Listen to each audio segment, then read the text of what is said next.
Pokemon Legends ZA comes out in less than a month, and as much as I want to be excited, considering I'm the #1 defender of Gen 6, something is just off. For a while I pushed it off as just being in a bad mood, maybe I just needed to give it some time. But even now, as the release date crawls closer, I can't help but feel a little disappointed in what we know so far. And because this game is just so personal to me, I have a lot of thoughts about it. That doesn't mean it's all bad though, because I do have quite a lot positive to say.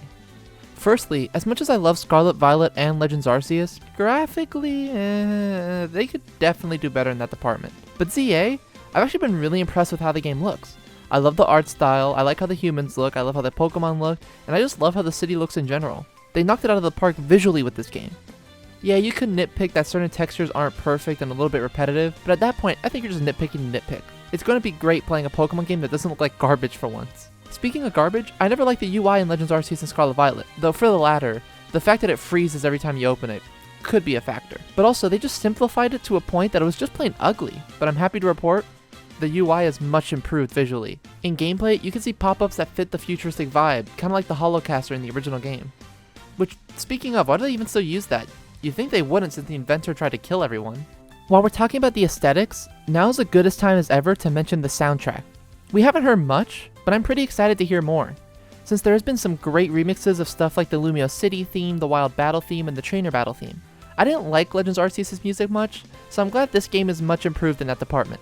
As for the characters in Pokemon, I am really happy Furfrou is back. I missed you, Furfrou. AZ, his Floette, and Emma feel like they were practically needed for an XY sequel game, so I'm not particularly surprised they showed up, but I am really happy they did. Especially Emma. I'm super curious what she'll do in the story. But why does she still have the suit though? I'm scared. Mabel coming back was super random. I was hoping Trevor would be the professor, but I think it's a little funny that a former Team Flare admin is. Also again, why does she still have Team Flare insignia? Stop! But most importantly, Tierno has a relative in this game. Lita is clearly a Tierno-inspired character, and while I think it'd be funny if Tierno just had a sister he never cared to mention, I think it's funnier to think that he runs a dance school in Lumiose and forces everyone to have the stupid 3 strands of hair on their head. The rest of the new rivals are cool too. I like this guy's design and I like Tawny.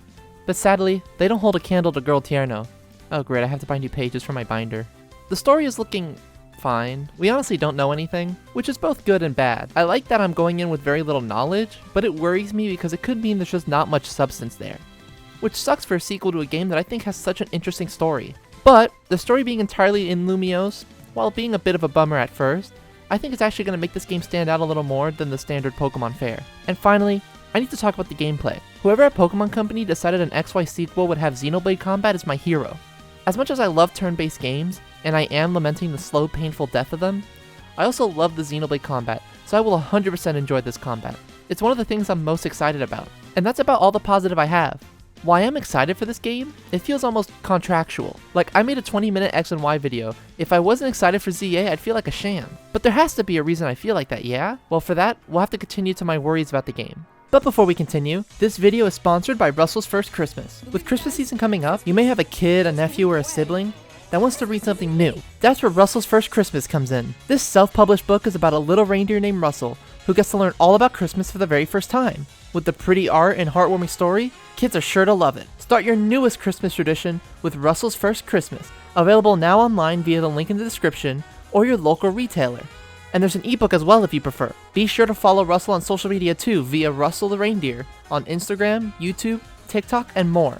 I will also link those social medias in the description. So start your next Christmas tradition with Russell's First Christmas. Now it's time for the negatives, which are small but add up to me just being a little worried about the game. And I wanted to say before I get in depth, a lot of these will seem pretty nitpicky or minor, but as someone who loved X and Y, I'm hoping for a lot from this game, and so the cracks are much more worrying to me. Starting with the progression. Scarlet and Violet's progression is awful. While I like the idea of being able to do any gym at any time, it doesn't work when the levels are locked, and I'm worried ZA will fall into this exact trap. As far as I can tell, there have been no signs about if progression will be linear or similar to Scarlet Violet. Now, if it's similar to Scarlet Violet but actually functions, well, I wouldn't mind it. And while we're comparing ZA to past games, I want to compare one thing between games. The cameos. In Legends Arceus, it felt like every 2 seconds there was a cameo or reference to Gen 4 and Gens 3 and 5 for some reason. Meanwhile in ZA, I'm pretty disappointed in the cameos we have seen. I wouldn't even call them cameos, since they're main characters, but I can't really think of a better word for it. Basically characters that appeared in the last game appearing in this game. Anyway, just having Emma, Mabel, and AZ kinda blows. I was kind of hoping to see some older version of some characters, like an older Clemon and Bonnie, or older Shauna, Trevor, and Tierno. It kind of sucks they seem pretty reserved with the references. Thank God Tierno at least has a relative. It just feels like they're holding back true Gen 6 fan service. Speaking of holding back fan service, and you'll have to hear me, you gotta let me rant about this.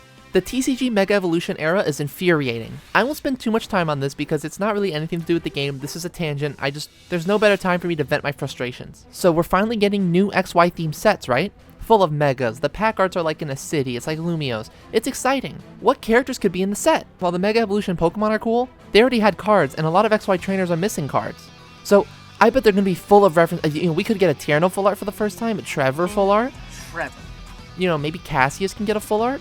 So let's see. What are the trainers this time? Lieutenant Surge? It's weird, but sometimes they need to fill a slot, and he was the last Kanto gym leader that didn't have a full art, so I can accept it. Acerola, she just had a trainer gallery not too long ago. That's weird. Wally? I guess it's cool as an Oras reference, but his Mega's not even in this set. I would have rather have Mega Gallade with him, and maybe they just wanted to represent both Gen 6 games. Maybe the other characters Gen 6. Lily? Another damn Lily? Like another damn Lily.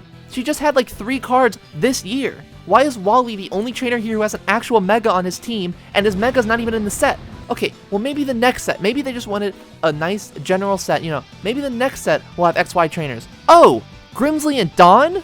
Cool, Gen 4 and 5 needed more trainers. They never had any sets to themselves. There's not like there's a whole black and white set Grimsley could have had. No, it's not like Cynthia just had a whole set in the spotlight. Did Gen 4 really need another one? At this point, if we go 3 sets into the Mega Evolution era with no XY trainers, I'm gonna become the French Joker. I really wanted some love for some XY trainers who never got full arts. Like I said, Trevor, Tierno, the Flare admins, Ramos. A dedicated Valerie card because people are pretending to like her to pump her trainer gallery, when in reality it's just because Sylveon's on it. Anything. I would have wanted anything. Hell, give me freaking Wilkstrom. At this point, I'll take Wickstrom. Is that how you say it?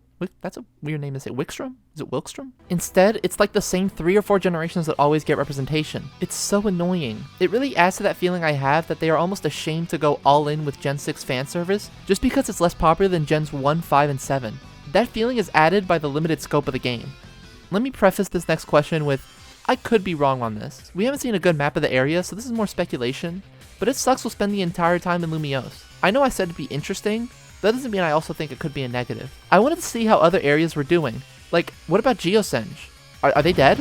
Not only that, but it sucks that we'll be seeing the same assets 24/7 for an approximately 40-hour game. While I'm sure they'll spice it up in-game, the trailers have led me to worry that they won't really do much. But hopefully this is wrong. Speaking of the trailers, let's talk about them, because they're doing a terrible job at selling me on the game. Each one just seems the same. Vague city shots with Pokemon, show AZ, show Mabel and Emma, show Zygarde, but they tell me nothing about the story, nothing about the moment-to-moment gameplay.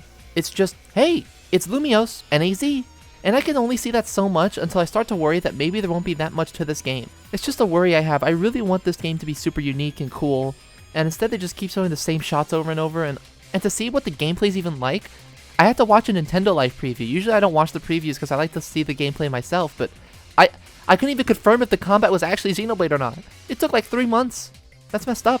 Lastly, not so much a negative and more of a, the Megas. This may be a pure nostalgia thing, but they feel so much less iconic than the original Megas. I'm loving the choice of Pokemon so far. I'm glad it's not just Kanto.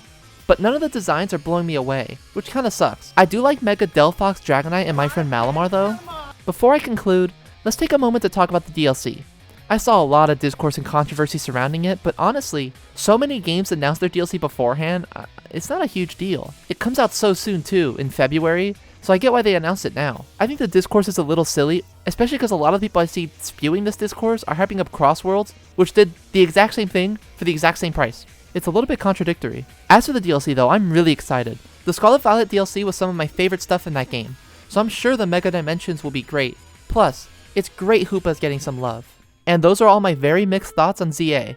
I'm cautiously optimistic, but a bit worried that I won't love this game like I want to. Now with all of my negative thoughts, am I convinced it's going to be bad? No, not at all. In fact, I felt this way leading up to Legends Arceus, and that's in my top 3 Pokemon games, and I don't even like Gen 4. I think I'm just looking at the trailers overly critically.